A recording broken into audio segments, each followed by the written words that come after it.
Ito po ang Honda Click 125 version 4, gray color. Silipin natin ngayong araw. Tara!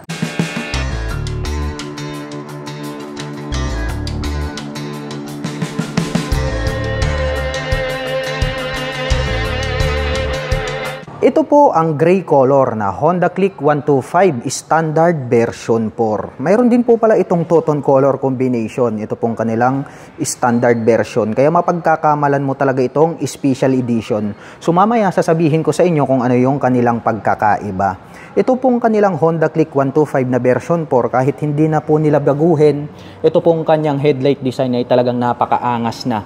Dito po sa kanyang main headlight, parang mata ng pating, mayroon po yung partition sa gitna, at mayroon po yung high beam and low beam of course. Matutulis po, ito pong kanilang pangil dito po sa bandang harapan. At ito po ay naka V-shape design, formado talaga. Ito pong kanyang ilaw dito po sa bandang itaas. Dahil nagsisilbing kilay nito, ito pong kanyang daytime running light. May pins pa po dyan sa bandang loob. Mapagkakamalan mo na kanyang eyebrow. At dito naman po sa bandang itaas, located dito pong kanyang mga turn signals. Kaya talagang more visible pagdating ng gabi kapag kayo po ay liliko sa kanan at kaliwa. At ito pong nandirito sa bandang gitna is naka-aim shape po yan. Nakaterno po yan dito sa bandang itaas. Black color naman po, ito pong kanyang aim shape design. At patulis po ito dito po sa bandang gitna. May nakalagay naman po rito na FI, PGM-FI, also known as Fuel Injection System. Kaya asahan po natin na matipid po sa pagkonsumo ng gasolina. Ito pong kanilang Honda Click 125, gray color na standard version. Balik po tayo rito po sa kanyang handlebar cover. Combination po ito ng gray and then glossy black. May nakalagay naman po rito na Honda decal sa bandang itaas. At napansin ko lang ito pong kanyang mga brake levers is black color. Ngunit dito po sa kabila, mayroon po ritong naka-emboss na mekanismo na kung saan ito po pala ay equipped with park brake lock. So ang kagandahan po niyan kapag kayo po ay nagpupunta sa mga matataas at mabababang lugar, kapag kayo po ay nagparking, ay hindi po dadaus-dos itong inyong scooter dahil maglalak po yung kanyang likurang gulong. Yun po yung kagandahan nito pong kanyang park brake lock. Mapunta naman po tayo rito sa kanyang front suspension.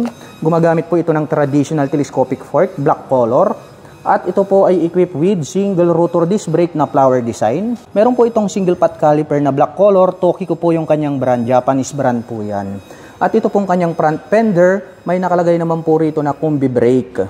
Para po sa mga hindi pa nakakaalam, ang meaning po niyan ay combination brake system. Na kung saan kapag pinihit po natin yung ating rear brake, ay sasabay po ng bahagya yung ating front brake. Ang kagandahan naman po ng combination brake system ay nakakapagbigay po yan ng balance na stopping power. Ito pong kanyang mag wheels is napakaganda rin dahil para po siyang star design. Black color po yan. So ito po tandaan nyo. Ito pong mga standard version, ito pong kanilang mga mag wheels is black color. Habang yung mga special edition naman is matte brown color. At ang sukat naman po nito pong kanyang gulong, rito po sa harapan, ito po ay mayroong sukat na 90 by 80-14. At mapunta muna tayo rito sa kanyang side profile. Dito po pala sa bandang itaas may nakalagay po rito na click in white color and then combination po yun ng orange and then black decal. Nagkaroon ng partition dito sa gitna at may nakalagay naman po rito na Honda in white color. At mayroon po pala siyang windlet dito po sa bandang ibaba, ayan po siya, black color. And then may decal po rito na orange, black and then silver color. Dumako naman po tayo rito sa bandang itaas. Silipin po natin, ito pong kanyang meter panel display. Digital po ito. Meron po itong 2 button selector sa magkabila at may Honda logo po rito sa bandang gitna.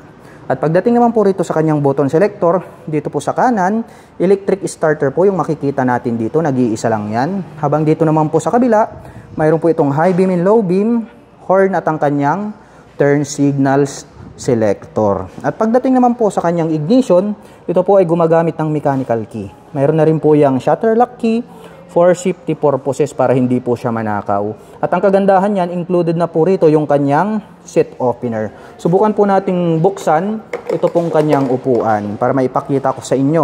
Ito pong kanyang underseat compartment. Ayan. Maluwag din po yan mga ka-LM. Kasyang-kasya naman po rito yung half-piece helmet at may sukat naman po ito na 18 liters. At dito na rin po located, dito pong kanyang fuel tank. At mayroon naman po itong fuel tank capacity na 5.5 liters. At mayroon naman po itong fuel consumption na 50 km per liter.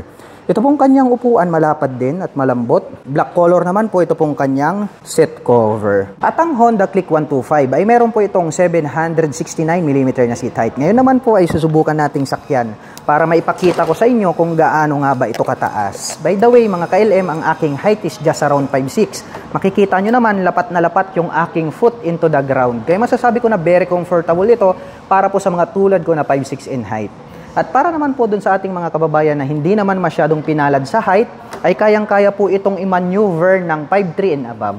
Balik po tayo rito sa bandang harapan. Mayroon po itong 2 front pocket dito po sa kanan. Medyo mababaw. Pwede po tayong maglagay rito ng mga coins. Mayroon din po itong utility hook dito sa gitna. At dito po sa kaliwa, may door dito. Buksan natin. Mas malalim po ito at pwede po tayo rito maglagay ng mga mobile phones. At ang kagandahan yan, mayroon na din po siyang USB charging port. Maglalagay ka na lang po dyan ng USB charging cable ay makakapag-recharge ka na po ng inyong mga mobile phones at gadgets. At isa sa mga nagustuhan ko sa mga scooter na ito, mayroon po itong balapad at maluwag na floorboard o itong kanyang gulay board. Sakyan natin para makita natin kung gaano kaluwag. Ayan, spacious naman po siya. At ang kagandahan niyan ay hindi po dudulas ang inyong mga paa dahil anti-slip naman po yung kanyang rubber cover on top. Mapunta naman tayo rito sa bandang ibaba. Silipin po natin ito pong kanyang side stand. Equipped na po ito ng side stand engine cut-off switch. Mayroon din po itong center stand na glossy black color. At ito naman pong kanyang pillion step para sa ating back rider, metal po yan. Meron po siyang rubber cover on top. At dito po sa kanyang side profile, two-tone color combination po ito na black and then gray color. At may makikita po tayo rito na napakalaking decal. Combination po itong orange, black at may nakalagay naman po dyan na click in white color at liquid cooled yung kanyang cooling system. Dumako tayo rito sa bandang itaas. Ito pong kanyang integrated na grab bar is black color. So isa pa to, idadagdag ko lang mga ka-LM ha. Ito pong mga standard version na Honda Click version 4, yung kanyang mag wheels is black, yung kanyang integrated na grab bar is black. Sa special edition ay matte brown po ang kulay ng mga yan. Dumako naman tayo rito sa likuran. Silipin po natin ito pong kanyang tail light. Ayan. Formado na po ito pong kanyang tail light para po siyang T-design. LED na po yan. At nakapop up naman po ito pong kanyang mga turn signals. LED na rin po yan. At ito pong naka-imbose na part na to pag ating sinilip, mayroon na po yung plate light. At may added reflector lights dito sa gitna. May Honda naman po na decal. At ito pong kanyang rear fender, ang kanyang nagsisilbing plate holder. At pagdating naman po dito sa kanyang rear suspension, ito po ay gumagamit ng single shock absorber. Glossy black naman po yung coil spring na ginamit rito. At ang kanya naman pong preno dito sa likuran, ito po ay naka-drum brake. Dumako naman po tayo rito sa kabila. Tignan naman natin, ito pong kanyang exhaust pipe na stock. Ito pong kanyang head protection guard, black color, habang itong kanyang tip is silver color. At mayroon naman po itong single exhaust. At silipin naman po natin ang sukat ng kanyang gulong rito po sa bandang likuran. Ito po ay mayroong sukat na 100 by 80-14. So mas malapad na po ito pong kanyang likurang gulong hanggang dun sa harapan. Kung i-compare po natin doon po sa kanyang previous model. At dito rin po natin makikita ito pong kanyang radiator cover na black color. So meaning to say, ito po yung ating nababasa rito na liquid cooled. Isa po ito sa pinagmamalaki ng Honda Click. Ito pong kanyang cooling system na liquid cooled. Dahil nakadesign po ito pang long rides driving purposes. At mapunta naman po tayo rito po sa kanyang engine. Ito pong kanyang engine cover is black color po siya. May naka-intact po rito na Honda.